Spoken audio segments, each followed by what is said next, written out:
ആലോചിച്ച് ടെൻഷൻ കയറ്റിയതാണെന്ന് വെറുതെ മനസ്സിന് വിഷമാവുക. പേടിക്കൊന്നും വേണ്ട, അല്ലേ ശരിയാവും.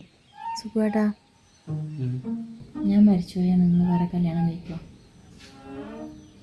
എന്ത് ചോദ്യമാണ് ശ്യാമളെ. ഇപ്പം ഞാനന്ന് മരിച്ചെങ്കിൽ നീ കല്യാണം കഴിക്കുക? ഞാൻ വേറെ കല്യാണമൊന്നും കഴിക്കില്ല. ഞാൻ എൻ്റെ അനിയത്തിൻ്റെ അടുത്ത് പോയി താമസിപ്പിക്കും. അഥവാ നീ മരിച്ചു പോയിട്ടുണ്ടെങ്കിൽ ഞാനും നിൻ്റെ അനിയത്തിൻ്റെ അടുത്ത് പോയി താമസിക്കും, അത്ര തന്നെ.